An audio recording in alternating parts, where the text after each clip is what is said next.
Content writer, এটা আমরা সবাই জানি প্রত্যেকটা জায়গাতে।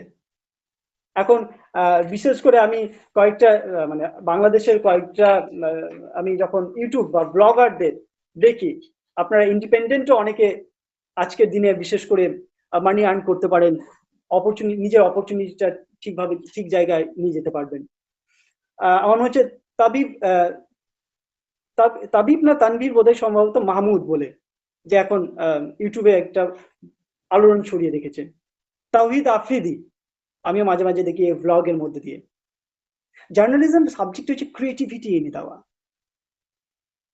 আপনাদের মধ্যে যত ক্রিয়েটিভিটি থাকবে তত আপনি সেই জায়গাটা তৈরি করতে পারবেন, লেখার মধ্যে দিয়ে, বলার মধ্যে দিয়ে,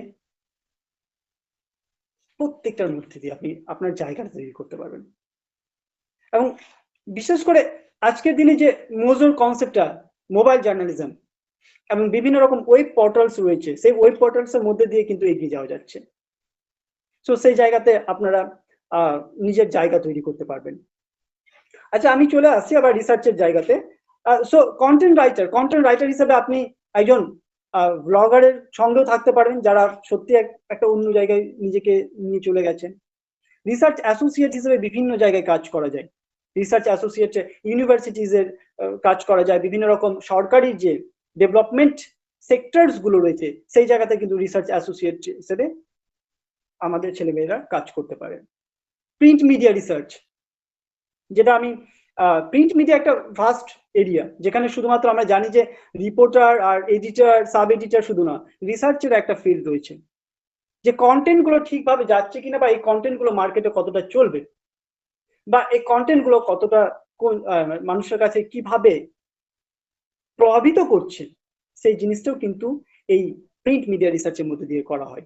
কারণ যখন দেখে যে একটা মিডিয়া হাউস যে তার অবশ্যই তার সেই কোথাও না কোথাও লস হচ্ছে বা কোথাও না কোথাও সে পিছিয়ে পড়ছে, সেই জায়গাতে কিন্তু কি হয় যে তার দরকার হয় প্রিন্ট মিডিয়া রিসার্চের। রুরাল ডেভেলপমেন্ট, ভারত বাংলাদেশ আমরা সবাই জানি দুটো হচ্ছে গ্রাম্য একটা দেশ, গ্রামের দেশ, মহাত্মা গান্ধীজি বলেছিলেন। সো রুরাল ডেভেলপমেন্ট একটা বড় এরিয়া, যেখানে বিভিন্ন রকম এনজিও এবং গভর্নমেন্ট, এনজিও আবার দু ধরনের আছে, একটা হচ্ছে গভর্নমেন্ট অ্যাসোসিয়েটেড এনজিও, আর একটা হচ্ছে প্রাইভেট, বিভিন্ন রকম বড় বড় ইন্ডাস্ট্রিয়ালিস্টরা এনজিওটাকে পরিচালনা করে থাকে। সেই জায়গাতে রুরাল ডেভেলপমেন্টের জন্য একটা বড় জায়গায় বা প্ল্যাটফর্ম রয়েছে, যেখানে আমরা আমাদের ছেলেমেয়েরা সেখানে গিয়ে জব করতে পারেন। আরবান ডেভেলপমেন্ট, লিঙ্গুইস্টিক অ্যানালাইসিস, আমি একটু আগে যে নিউজ পেপারের কথা বলছিলাম, linguistic analysis, research based documentary film, ফিল্মের ব্যাপারে যদি আমি আসি, তাহলে ফিল্মের একটা বড় সেক্টর পড়ে আছে, একটা বড় জায়গা পড়ে আছে। এবং বিশেষ করে বাংলাদেশে মানে এই ফিল্মের ব্যাপারে যদি কেউ কাজ করতে চান, তাহলে অবশ্যই আগামী দিনে কিন্তু খুব ভালো একটা প্ল্যাটফর্ম তৈরি হতে পারে।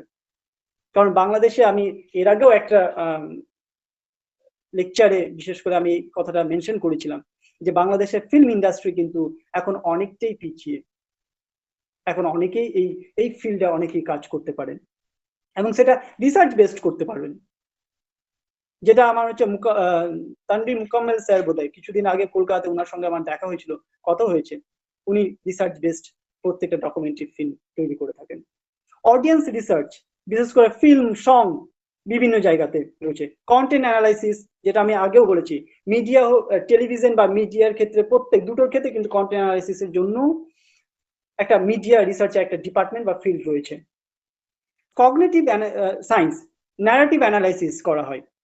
ইনভেস্টিগেটিভ যারা জার্নালিস্ট হয় বা ইনভেস্টিগেটিভের জন্য বিভিন্ন জায়গায় কিন্তু রিসার্চ স্কলারদের নেওয়া হয়, বা যাদের মধ্যে রিসার্চ ফিল্ডটা ইনডেপথ রয়েছে তাদেরকে কিন্তু সেখানে রিক্রুটমেন্ট করা হয়। সো এছাড়াও ম্যানেজমেন্ট রয়েছে। সো এতগুলো পার্ট রয়েছে যেটা রিসার্চের দ্বারা আপনারা কেরিয়ার তৈরি করতে পারবেন। এছাড়া আমি যদি গভর্নমেন্ট সেক্টরের কথা বলি, মিনিস্ট্রি অফ ইনফরমেশন, যেটা বিশেষ করে আমি বাংলাদেশকেই মেনশন করব, যেখানে ইনফরমেশন কমিশন যে ডিপার্টমেন্ট গুলো রয়েছে, department of press information, press institute of Bangladesh, বিশেষ করে news agency, government news agency, non government news agency, এই যে নিউজ এজেন্সি গুলোতে একটা বড় সেক্টর রয়েছে, যেখানে বিশেষ করে আপনারা সেখানে জব করতে পারেন, নিজের প্রিপারেশন নিতে পারেন। বাংলাদেশ সংবাদ সংস্থা রয়েছে, বাংলাদেশ প্রেস কাউন্সিল রয়েছে, এবং national institute of mass communication, Bangladesh television রয়েছে, এগুলো সব গভর্নমেন্ট সেক্টর। বাংলাদেশ বেতার রয়েছে, Bangladesh film and television institute রয়েছে, বাংলাদেশ ফিল্ম ডেভেলপমেন্ট কর্পোরেশন রয়েছে, Bangladesh film censor board and Bangladesh film archive. এই যে এই সব জায়গা রয়েছে, এই সব প্ল্যাটফর্ম রয়েছে। সো এই সব প্ল্যাটফর্মে আপনাদের একটা ভাস্ট এরিয়া, সেম ইন্ডিয়াতেও তাই, আইবি মিনিস্ট্রি একটা ভাস্ট এরিয়া, যেটা বলা IIS, ইন্ডিয়ান ইনফরমেশন সার্ভিসের দ্বারা আমাদের এখানে রিক্রুটমেন্ট করা হয়। নিউজ এজেন্সির কথাও আমি একটু আগে বললাম, বিভিন্ন নিউজ এজেন্সি তো আপনারা সেখানে আপনাদের নিজেদেরকে জবের জন্য সেখানে আপনারা প্রিপারেশন নিতে পারেন। আজকে ডিজিটাল মিডিয়ার যদি ব্যাপারে বলা হয় তাহলে অবশ্যই মানে একজন ট্রেনার হিসেবেও কাজ করা যাচ্ছে। সাইবার সিকিউরিটি, কেউ যদি সাইবার মিডিয়া নিয়ে তার বিশেষ করে ইনডেপথ নলেজ থাকে, সে যদি ওই ফিল্ড নিয়ে পড়াশোনা করতে চায়, ওই ফিল্ড নিয়ে ভালোভাবে সে যদি ইনডেপথ স্টাডি করতে চায়, সে যেতে পারে। এবং বিভিন্ন রকম ad, digital ad, print ad, television অ্যাডে একটা বড় প্ল্যাটফর্ম রয়েছে। বিশেষ করে মার্কেটিং এর ক্ষেত্রে ট্র্যাডিশনাল মার্কেটিং এবং ডিজিটাল মার্কেটিং এর ক্ষেত্রে আমরা সেটাই বলবো যে ফেসবুকের মধ্যে দিয়ে, ইউটিউবের মধ্যে দিয়ে, সোশ্যাল মিডিয়ার মধ্যে দিয়ে কিভাবে ডিজিটাল অ্যাডকে এগিয়ে নিয়ে যাওয়া যায়, এবং এই জায়গাতে আপনাদের ক্রিয়েটিভিটিটা খুব ইম্পর্টেন্ট। সো এতগুলো কেরিয়ার রয়েছে, যদি অনেকটা সময় নিয়ে নিচ্ছি, নো প্রবলেম স্যার, আমি করে দেবো। Thank you sir. আমি খুবই এক্সটেন্স